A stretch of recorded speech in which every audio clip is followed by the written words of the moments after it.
साथियों, आप सभी का हमारे इस प्लेटफॉर्म पर स्वागत है। मैं आप सभी को दिल की गहराइयों से आपका हार्दिक अभिनंदन करता हूं और आशा करता हूं कि मैं आपकी उम्मीदों पर खरा उतरूंगा और कोशिश करूंगा कि मैं आपको जो एडवांस मैथ के पूरे टॉपिक आपके रीड में वो जल्दी से जल्दी पूरा करवाने की 1 महीने के अंदर रीड के अंदर जो भी एडवांस मैथ के जो टॉपिक है वो पूरे कराने की कोशिश करूँगा। आपसे वादा करता हूँ कि मैथ के अंदर 30 में से 30 नंबर लाने के लिए जितनी कोशिश होगी वो मैं आपके साथ करूँगा। इसीलिए आप मेरे चैनल के साथ जुड़िए। आपको अच्छा लगता है तो मुझे मोटिवेट कीजिए ताकि मैं इसी प्रकार आपको डेली वीडियो प्रोवाइड करवा सकूँ। तो आज बात करेंगे दोस्तों अपन अपने केंद्रीय प्रवृत्ति के माप। केंद्रीय प्रवृत्ति के माप क्या होते हैं? अपने एक टॉपिक जुड़ा है माध्य, माध्यिका और बहुलक। ठीक है, यहाँ से सीधे सीधे 1 या 2 प्रश्न आएंगे और बिल्कुल सरल प्रश्न आते हैं। ठीक है, अपने को एक बार टॉपिक को समझना है आराम से, कैसे क्या क्वेश्चन आते हैं और उन टॉपिक पे ऊपर फिर अपन प्रैक्टिस करेंगे तो अपने पूरे क्वेश्चन सॉल्व हो जाएंगे। देखिए पहला क्वेश्चन अपना क्या आता है। अपन बात करेंगे अपने सबसे पहले दे रखा है अपने पास में केंद्रीय प्रवृत्ति के माप। केंद्रीय प्रवृत्ति के माप क्या होते हैं? केंद्रीय प्रवृत्ति के माप वो माप होते हैं जिसके द्वारा अपन क्या निकालें, किसी भी संख्याओं का मेजरमेंट करते हैं, वो सारे के सारे अपने क्या कहलाते हैं? केंद्रीय प्रवृत्ति के माप कहलाते हैं। ठीक है, केंद्रीय प्रवृत्ति के माप का दूसरा नाम औसत होता है, यानी किसी भी संख्या का एवरेज निकालना और उस संख्याओं के बारे में गणना करना, ये सारे के सारे अपन केंद्रीय प्रवृत्ति के माप में करते हैं। सबसे पहले अपन बात करेंगे आदर्श माध्य की। आदर्श माध्य क्या होता है? आदर्श माध्य कैसे ज्ञात करते हैं, इसके लिए क्या क्या होना चाहिए, वो कौन कौन सी सूचनाएं हैं जो अपने को पता होनी चाहिए। सबसे पहले बात करें प्रोफेसर यूल और कैंडल के अनुसार सभी मूल्यों पर आधारित होना चाहिए। पहली चीज़ की इसकी क्या कंडीशन है कि ये सारे के सारे मानों को डिपेंड करना चाहिए। जैसे अपन ने कोई नंबर लिए 1 2 3 4, तो वो पूरे के पूरे उन नंबर पर क्या करना चाहिए, उस पर आधारित होना चाहिए। समझने और गणना करने में क्या होनी चाहिए, आसान होने चाहिए।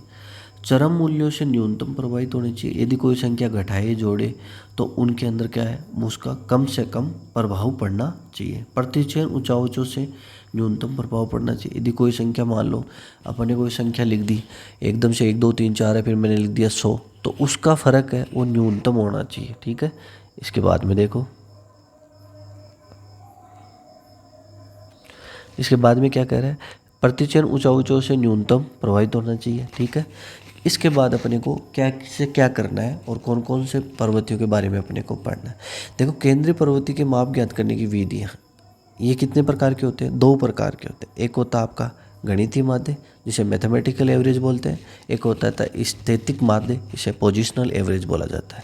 ठीक है, गणितीय माध्य के अंदर कौन कौन से माध्य ज्ञात किए जाते हैं? समांतर माध्य, गुणोत्तर माध्य, हरात्मक माध्य ज्ञात किया जाता है। ठीक है, और स्थैतिक माध्य के अंदर कौन से ज्ञात किया जाता है? माध्यिका, मीडियन और बहुलक यानी कि मोड ज्ञात किया जाता है। पहला क्वेश्चन यही बनता है कि केंद्रीय प्रवृत्ति के माप ज्ञात करने की निम्नलिखित में से कौन सी गणितीय विधि नहीं है? तो इसके अंदर दे देगा समांतर माध्य, गुणोत्तर माध्य, हरात्मक माध्य, बहुलक। तो अपने को आंसर हो जाएगा बहुलक। निम्नलिखित में कौन सा गणितीय माध्य नहीं है? फिर दे देगा माध्यिका, बहुलक, गुणोत्तर माध्य, उपरोक्त में से कोई नहीं। आंसर क्या आ जाएगा? गुणोत्तर माध्य।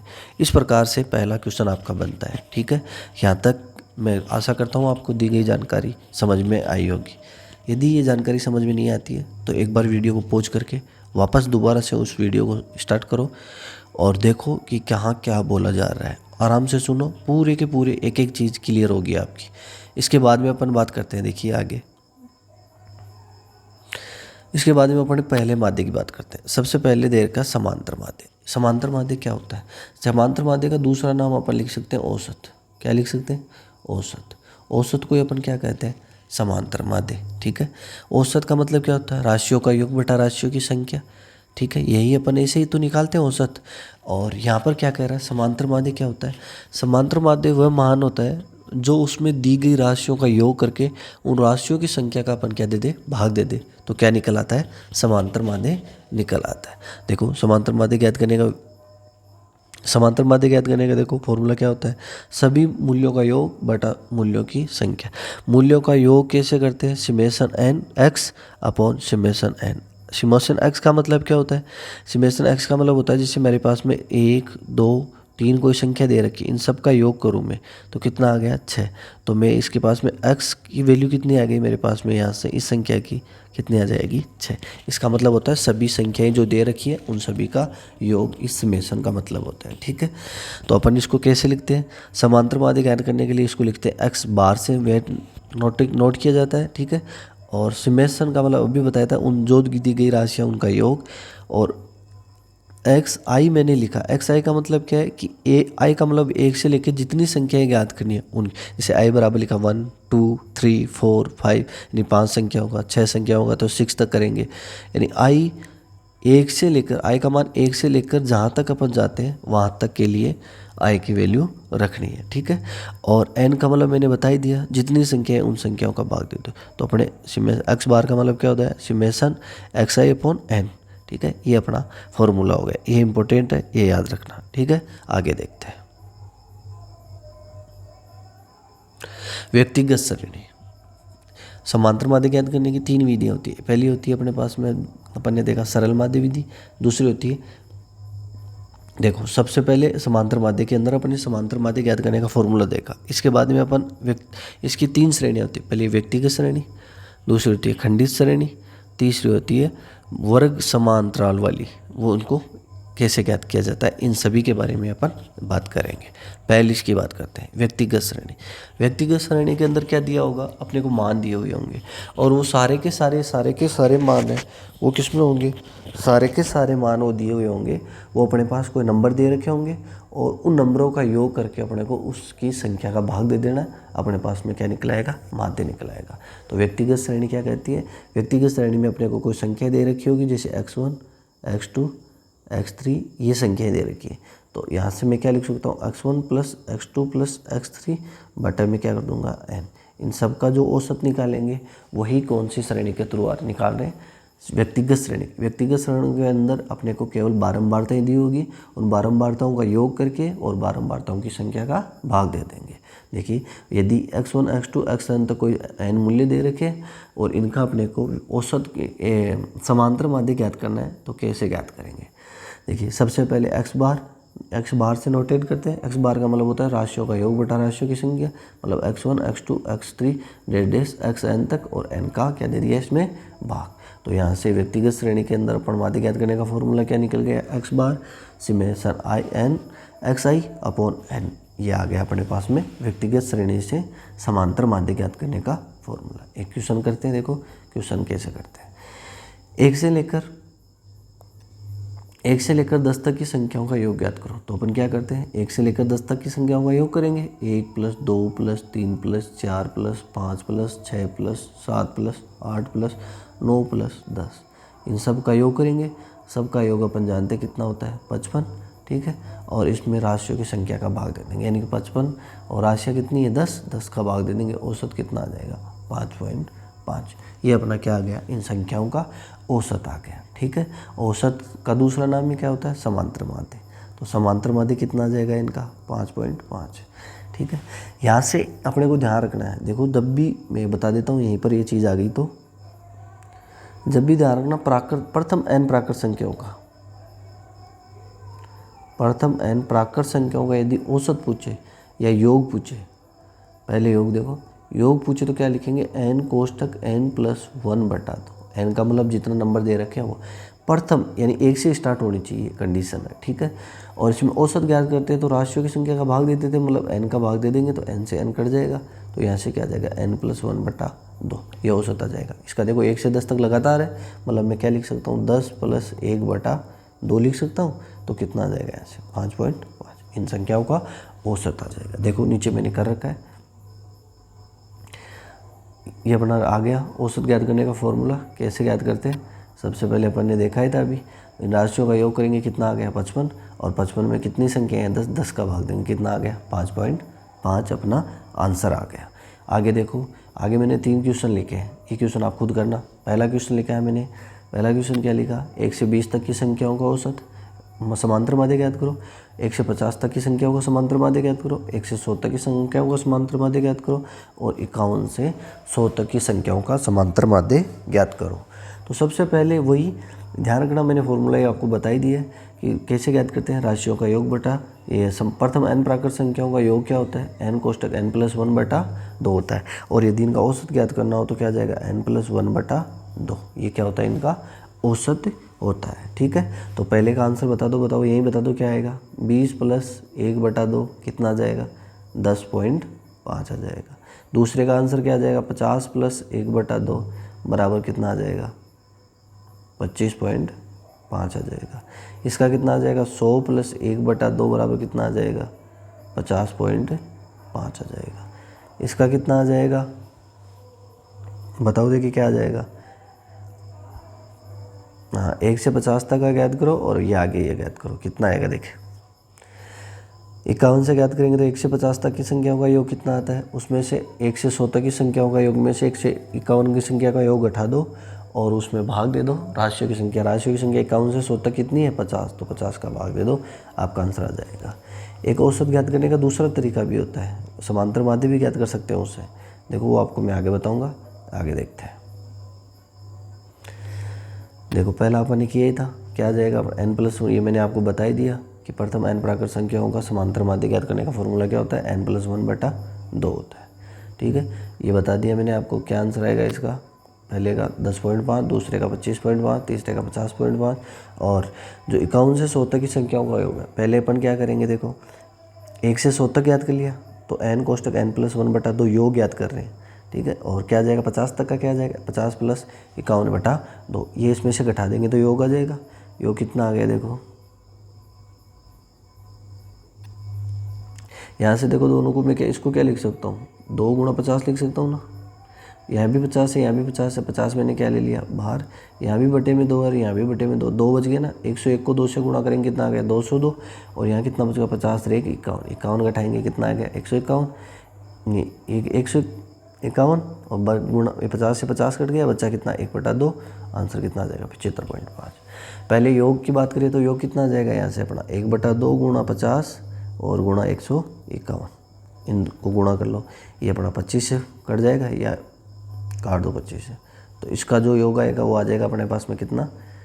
अब देखो यहाँ ऊपर बच गया 25 गुणा 151 और औसत ज्ञात करेंगे तो राशियों की संख्या का भाग दे देंगे, यानी समांतर माध्य ज्ञात करो चाहे औसत ज्ञात करो, कितने का, राशियों की संख्या का भाग दे देंगे। 25 दूना कितनी बार कट गया, 50 बार, और देखो 151 बटा 2 आ गया।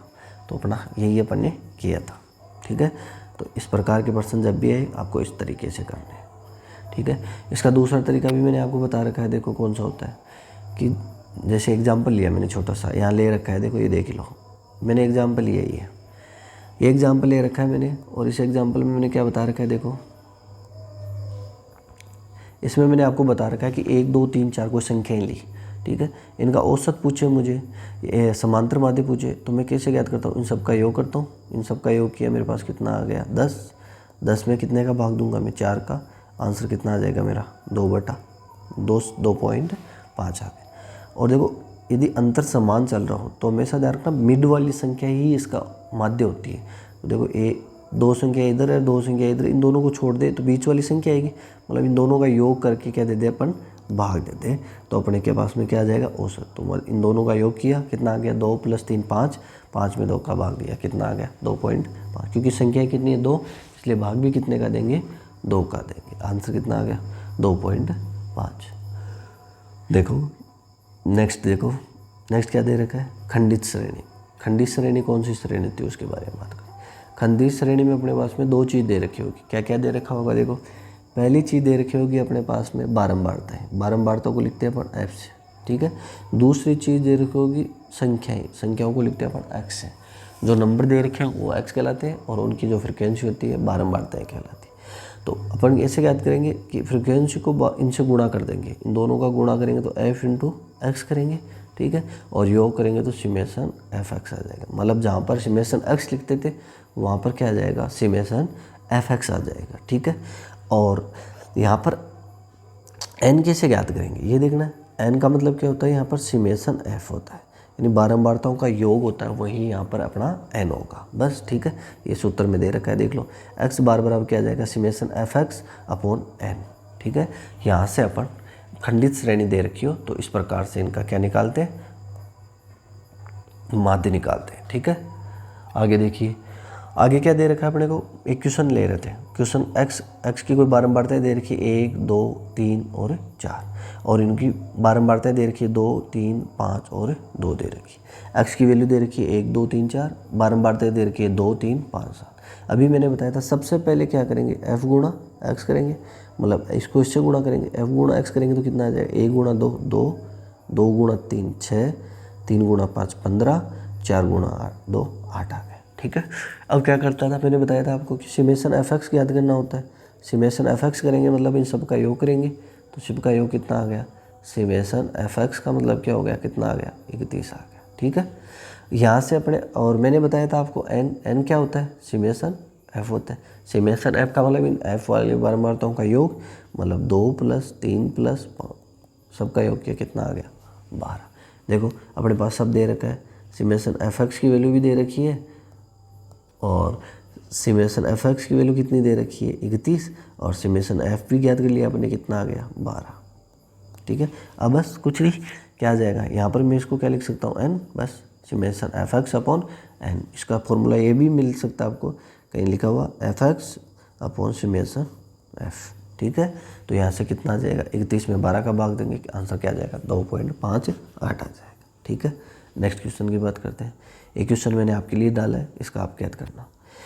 क्या दे रखा है, 5 8 11 14 और 17। ठीक है, ये अपने को बारंबारताएं दे रखी है, ये एक्स का वैल्यू दे रखी है, और बारंबारताएं दे रखी है इसकी 4 5 6 10 और 20 दे रखा है। ठीक है, इनका अपने को समांतर माध्य ज्ञात करना है। सबसे पहले वही क्या ज्ञात करोगे, समेशन एफ एक्स, मतलब एफ इंटू एक्स करोगे, इन दोनों का गुणा करोगे, फिर इन दोनों का गुणा, इन दोनों का गुणा, इन दोनों का गुणा, इन दोनों का गुणा, जो आएगा सबका योग कर देना। ठीक है, फिर क्या करोगे, समेशन एफ करोगे, और समेशन एफ का मतलब इन सब का योग, और समेशन एफ एक्स में समेशन एफ का भाग दे दोगे तो आपका आंसर आएगा 13.47। ये आप खुद करना है, इस क्वेश्चन को खुद एक बार पॉज करना वीडियो को यहीं पर, और इस क्वेश्चन को करना, फिर आगे पढ़ना। देखो नेक्स्ट क्वेश्चन दिया गया, दे रखा अपना सतत श्रेणी के लिए। पहली श्रेणी पढ़नी व्यक्तिगत श्रेणी, दूसरी पढ़ी अपनी खंडित श्रेणी, तीसरी पढ़ रहे हैं सतत श्रेणी। सतत श्रेणी में क्या होता है, एक्स का कोई, इसके अंदर देखो सतत श्रेणी में अपने कुछ नहीं, बारंबारताओं का जो वर्ग अंतराल दे रखा होगा, जैसे 0 से 10, 10 से 20, 20 से 30, 30 से 40, 40 से 50, इस प्रकार से अंतराल दे रखा होगा। तो अपने को सबसे पहले इनकी मिड वैल्यू ज्ञात करनी है, मतलब जैसे 0 + 10/2 कर दिया तो यहाँ से कितना आ गया, 5, 10 + 20/2 कर दिया बराबर कितना आ गया, 15। मतलब ये क्या आएगा अपना, ये आ जाएगा मिड ऑफ एक्स, एक्स का मध्य मूल्य, ये ज्ञात करना। क्यों, क्योंकि अपन जानते हैं कि एफ को एक्स से गुणा करना होता है, तो एक्स की तो पूरी वैल्यू दे ही नहीं रखी, तो यहाँ से पहले इसको एक्स में कन्वर्ट करना पड़ेगा। एक्स में कन्वर्ट करने के लिए क्या करेंगे, एक्स का मध्य मूल्य मान ज्ञात करेंगे, और एक्स का मध्य मूल्य मान कैसे ज्ञात करेंगे, ये मैंने आपको बता दिया कैसे ज्ञात करेंगे, अभी बताया था कैसे ज्ञात करेंगे, बताओ। क्यों, क्योंकि इन दोनों को जोड़ के और इसमें भाग दे देंगे, तो अपना क्या आ जाएगा, एक्स का मध्य मान आ जाएगा। ठीक है, यही तो किया था मैंने अभी भाई, 0 + 10/2 बराबर कितना आ जाएगा अपना, 2.5 सॉरी 5। देखो आगे एक क्वेश्चन लेते हैं, क्वेश्चन के साथ समझेंगे। क्वेश्चन क्या कह रहा है, एक्स की वैल्यू दे रखी है, एफ दे रखा है, मध्य मूल्य ज्ञात कर लिया, इसका सॉल्यूशन कर रखा है मैंने। देखो सबसे पहले एक्स दे रखा है 0 से 10 का अंतराल, 10 से 20 का अंतराल, 20 से 30, 30 से 40 और 40 से 50। 2 4 6 3 और 1 क्या दे रखी है, बारंबारताएं दे रखी है। सबसे पहले क्या ज्ञात करेंगे, मध्य मूल्य ज्ञात करेंगे, किसका, एक्स का। एक्स का मध्य मूल्य किस ज्ञात करते हैं, दोनों का योग करके 2 का भाग दे देंगे। 0 + 10 5, 10 + 20 15, 20 + 30 25, 30 + 35 और 40 कितना आ जाएगा, 45। ये अपने मिड ऑफ एक्स आ गया। ठीक है, मिड ऑफ एक्स ज्ञात करने के बाद में क्या किया था मैंने, क्या बताया था आपको, समेशन एफ एक्स ज्ञात करना है। क्या ज्ञात करना है, समेशन एफ एक्स ज्ञात करना। और समेशन एफ एक्स कैसे ज्ञात करते हैं, एफ को एक्स से गुणा कर देते हैं, मतलब 2 × 5 = 10, 4 × 60, 6 × 125, 3 × 35 105, 1 × 45 45। अब क्या करेंगे, मैंने बताया था एन बराबर क्या होता है, समेशन एफ मतलब f का योग, तो यहाँ से समेशन f ज्ञात करेंगे। समेशन f क्या करेंगे, सबका योग कर देंगे। 6 6 12, 12 और 4 16, ठीक है। तो समेशन f तो आ गया अपने पास में 16 और इन सब का योग कितना आ गया 370। अब बस कुछ याद नहीं करना। माध्य कैसे याद करते हैं, माध्य अभी बताया था आपको, summation f x upon summation F करते हैं। समेशन एफ का मतलब क्या होता है एन, बस भाग दे दो, क्या आ जाएगा 370 में 16 का भाग दिया, क्या आ गया 23.12। अब मान लो ये वैल्यू बहुत बड़ी बड़ी आ जाए तो कैसे ज्ञात करेंगे। उस प्रकार के प्रश्नों को ज्ञात करने के लिए सबसे पहले अपने पास में क्या ज्ञात करना होता है, उस विधि को कहते हैं अपन कल्पित माध्य विधि। क्या कहते हैं, कल्पित माध्य विधि। और कल्पित माध्य विधि से अपन आंसर कैसे निकालते हैं वो देखते हैं, ठीक है। कल्पित का मतलब क्या होता है, कल्पना करना। क्या होता है, कल्पना करना। कोई भी चीज़ की क्या करना, कल्पना करना। एफ एक्स के बड़े बड़े मान होने पर अपन क्या करेंगे, अपन स्वयं की तरफ से क्या मान लेंगे, एक कल्पना करके कोई संख्या मान लेंगे और उसकी वैल्यू को क्या कर लेंगे, छोटा कर लेंगे और वहाँ से अपन क्या ज्ञात कर लेंगे, अपना माध्य ज्ञात कर लेंगे। तो सबसे पहले अपने पास में दे रखा है एक्स बार बराबर कितना दे रखा है, एक्स बार बराबर दे रखा है a plus summation f i d i upon n. ये मैं आपको समझाता हूँ क्या क्या होता है। सबसे पहले एक्स बार का मतलब आप जानते ही हो, समांतर माध्य, ठीक है। एक का मतलब होता है कल्पित मान, जो अपन ने मानना है, ठीक है। समेशन एफ आई का मतलब जितनी भी एफ की वैल्यू है उनको डी आई से गुणा करेंगे। डी आई का मतलब क्या होता है, डिफरेंस ऑफ जो मध्य मूल्य मान के, जैसे डी आई का मतलब होता है एक्स आई माइनस ए। जो मूल्य दे रखा होता है एक्स का, उसमें से अपन ने जो कल्पित मान माना है वो घटा के जो मूल्य आता है वो अपना आता है डी आई। फिर एफ आई को डी आई से गुणा कर देंगे तो क्या आ जाएगा अपने पास में, f i into d i, मतलब ये summation f i d i आ जाएगा। एन अपन जानते हैं क्या होता है, समेशन एफ होता है, ठीक है। इस सूत्र के अंदर ये चीज़ें, ठीक है, ये चीज़ें आशा करता हूँ आप सभी को समझ में आएगी दोबारा से। इसमें बस इम्पोर्टेंट ये डी है। डी कैसे निकालते हैं, कोई कल्पना करके ऐसा मान मानो जो गणना करने के लिए सरल हो जाए। मैंने कल्पना करके कोई मान मान लेते हैं, उसको डी आई कहते हैं और उसको एक्स में से घटा देते हैं। फिर एक्स की जो वैल्यू होती है उसमें से डी एक को घटा देते हैं। एक को घटाने पर जो मान आता है वो डी आ जाता है अपना, ठीक है। देखो क्वेश्चन, एक क्वेश्चन करते हैं, क्वेश्चन के साथ समझेंगे। क्वेश्चन दे रखा है अपने पास में, एक्स की वैल्यू दे रखी है 5, 15, 25, 35, 45, 55, ये बड़ी बड़ी वैल्यू दे रखी है, 12, 18, 27। तो इसको सबसे पहले अपने को बनाना है छोटा। अब आप चाहे तो इनमें से कोई संख्या मान लो या अपने मन से मान लो, कोई ज़रूरी नहीं है इनमें से ही माने, आपको जो सुविधा लगे वो संख्या मान लो, ठीक है। और जिसमें आपकी कैलकुलेशन छोटी हो जाए, ऐसे नहीं आप ऐसी संख्या मानोगे है जो उससे ज़्यादा भी कैलकुलेशन बढ़ जाए। तो आपको सबसे पहले क्या माननी है, सरल संख्याएँ माननी है और सिंपल संख्याएँ माननी है। वो कैसे लिखते हैं उनके बारे में अपन चर्चा करते हैं। सबसे पहले मैंने मान लियो इस संख्या में मैंने मान रखा है 25 को, ठीक है। आपको जरूरी नहीं है 25 को माना, 35 को भी मान सकते हो, 45 को भी मान सकते हो, 50 भी मान सकते हो, 40 भी मान सकते हो, करके देख लेना वही मान आएगा, ठीक है। मैंने 25 माना, सबसे पहले कुछ नहीं करना, इस पर कल्पित मान विधि में आपको डी आई ज्ञात करना है। और डी आई मैंने अभी बताया था एक्स आई माइनस ए करते। मैंने कल्पित मान ए की वैल्यू कितनी मानी है, यहाँ पर 25 मान ली, ठीक है। तो सबसे पहले मैं क्या करूँगा, एक्स आई में से ए घटाऊँगा। एक्स आई का मतलब 5 में से मैंने 25 घटाया, ठीक है। 5 में से मैंने कितना घटाया, 25 घटाया। 15 में से मैंने कितना घटाया, 25 घटाया। 25 में से मैंने 25 घटाया, 35 में से 25 घटाया, 45 में से 25 घटाया, 55 में से 25 घटाया। ये अपना सबसे पहले आपको ये ज्ञात करना है, ठीक है। देखो सबसे पहले मैंने माना कल्पित मान ए, सबसे पहले क्या ज्ञात करेंगे, डी आई ज्ञात करेंगे। और डी आई कैसे ज्ञात करते हैं मैंने अभी बताया था। देखो 5 में से 25 घटाया, 15 में से 25 घटाया, 25 में से 25 घटाया, 35 में से 25 घटाया, 45 में से 25 घटाया, 45 में से 25 घटाया, 25 में से 25 घटाया, क्या आएगा माइनस का 20, क्योंकि 5 में से माइनस का 25 जाएगा तो क्या आएगा माइनस का 20 आएगा। 15 में से 25 जाएगा, क्या बचेगा माइनस का 10। 25 में से 25 जाएगा 0, 35 में से 25 जाएगा 10, 45 में से 25 जाएगा 20, 35 में क्या करना बचेगा 30, ठीक है। सबसे पहले अपन ने क्या ज्ञात कर लिया, एक्स ज्ञात कर लिया।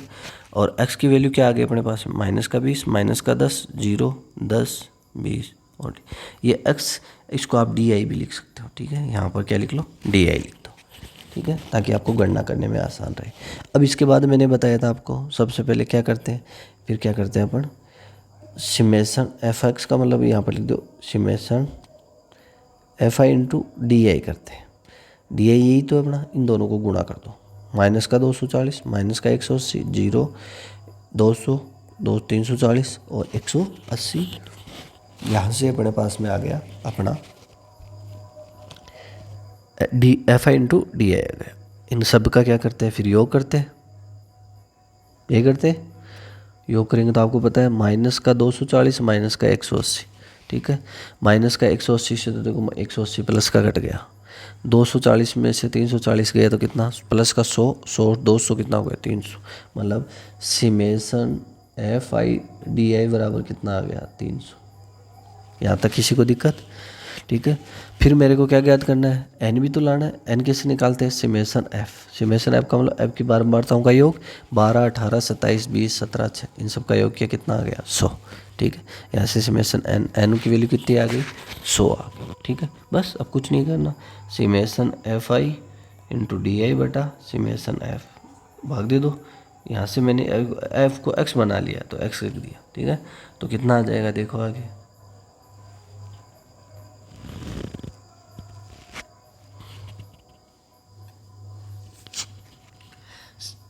ये आपका फॉर्मूला मैंने बताया था आपको, एक्स बार बराबर ए प्लस समेशन एफ आई, इसकी जगह एफ आई डी आई भी लिख सकते हो, एफ आई इंटू डी आई बटा एन, बस 300। कल्पित मान कितना माना था 25, 300 बटा 100 तो कितना आ गया 3, 2 जीरो से 2 जीरो कैंसिल, बच गया कितना 3, 25 प्लस 3 बराबर कितना आ गया, अपना समांतर माध्य कितना आ गया 28 आ गया। आज अपन ने क्या क्या देखा है, आज अपन ने देखा, विस्तार से देखा, क्या क्या देखा। सबसे पहले बात करेंगे अपन अपनी केंद्रीय प्रवृत्ति के माप। मैं एक बार समरी कर देता हूँ वापस जल्दी जल्दी, ताकि आप एक बार रिवाइज हो जाए सारी चीज़ें, वापस सुनते रहो मैं बोल रहा हूँ, ठीक है। सबसे पहले अपन ने बताया केंद्रीय प्रवृत्ति के माप क्या होते हैं। केंद्रीय प्रवृत्ति के माप वो के लिए सबसे पहले क्या क्या पता होना चाहिए। प्रोफेसर यूल एंड कैंडल ने कहा था कि ये सरल मान होने चाहिए, गणना करने में सरल होने चाहिए, ठीक है, सार्वभौमिक होने चाहिए, प्रतिचिह्न ऊंचाई से न्यूनतम प्रभावित होने चाहिए, चरम मूल्य से अधिकतम प्रभावित होने चाहिए, चरम मूल्य से न्यूनतम प्रभावित होने चाहिए, ठीक है। इसके बाद इनकी ज्ञात करने की दो विधियाँ होती है, एक मैथमेटिकल और एक होती है पोजिशनल स्थितिक माध्य, एक होता है गणितीय माध्य। गणितीय माध्य के अंदर 3 होते हैं, AM, GM और HM, समांतर माध्य, हरात्मक माध्य, गुणोत्तर माध्य। जबकि आपका स्थितिक माध्य में माध्यिका और बहुलक होता है, ठीक है। यहाँ तक सबका की दिक्कत। इसके बाद में पढ़ने देखा समांतर माध्य। समांतर माध्य कैसे ज्ञात करते हैं, राशियों का योग बटा राशियों की संख्या, राशियों का योग करके राशियों की संख्या का भाग दे देते हैं। कितनी भी राशि दी हुई हो समांतर माध्य निकल आता है। समांतर माध्य ज्ञात करने के बाद में अपन ने बताया कि समांतर माध्य 3 तरीके से ज्ञात करते हैं। पहला व्यक्तिगत श्रेणी, दूसरा खंडित श्रेणी, तीसरा सतत श्रेणी। व्यक्तिगत श्रेणी में x दे रखा होगा, उस x की वैल्यू को ही अपन क्या करते हैं जोड़ते हैं, और जो x का जितनी वैल्यू होती है उनका भाग दे देते हैं, समांतर माध्य आ जाता है। इसके बाद में अपन ने देखा खंडित श्रेणी। खंडित श्रेणी में क्या होता है कि x की कोई वैल्यू दे रखी होगी, फिर उसकी बारंबारताएं दे रखी होगी, फिर x और f को गुणा करते हैं और फिर उसमें बारंबारताओं का योग करके भाग दे देते हैं, क्या आ जाता है, समांतर माध्य आ जाता है। इसके बाद सतत श्रेणी। सतत श्रेणी में जो a दे रखा होता है वो वर्ग अंतराल के रूप में दे रखा होता है, जिसे वर्ग अंतर भी कहते हैं, ठीक है। और उस वर्ग अंतराल को क्या करते हैं अपन, वर्ग अंतराल की ऊपरी सीमा और निम्न सीमा जोड़ के 2 का भाग दे देते हैं, तो यहाँ से अपने x की वैल्यू आ जाती है। फिर x को f से गुणा कर देते हैं और वहाँ से FD ज्ञात कर लेते हैं, और D ज्ञात करने के बाद में अपन राशियों की संख्या का भाग दे देते हैं, मतलब समेशन f का भाग दे देते हैं, तो वहाँ से क्या आ जाता है, समांतर माध्य आ जाता है। इसके बाद मान लो कोई संख्या बड़ी बड़ी आ जाए, बड़ी बड़ी आ जाए तो क्या करेंगे, तो क्या करते हैं, इस प्रकार के प्रश्न जब भी आ जाए तो अपन क्या करते हैं, कोई भी कल्पित मान मान लेते हैं, और कल्पित मान मानने के बाद में उस कल्पित मान के अनुसार पहले DI ज्ञात करते हैं, DI का मतलब उनका डिफरेंस ज्ञात करते हैं, वो XI माइनस A से करते हैं, और XI माइनस A करने के बाद में F से गुणा कर देते हैं, और F से गुणा करने के बाद में अपन क्या करते हैं, फिर समेशन FI/DI का ऊपर नीचे समेशन F का भाग दे देते हैं तो अपने पास में क्या निकल आ जाता है, समांतर माध्य निकल। समांतर माध्य के भाग निकलने के बाद जो वैल्यू आती है वो कल्पित मान में जोड़ दो, आपका समांतर माध्य निकल आएगा। यहाँ तक आज अपन ने देखा है।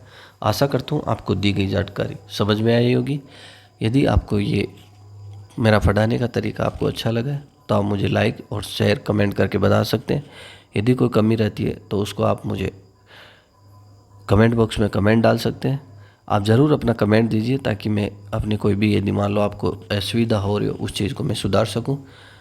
फिर से मैं आप सभी का दिल की गहराइयों से स्वागत करता हूं और आशा करता हूं आप जिस उद्देश्य के साथ ये चैनल देख रहे हो आपका वो उद्देश्य पूरा हो और आपके माता पिता और आपके गुरुजनों का आशीर्वाद से आपका इस रीट परीक्षा में सफल हो।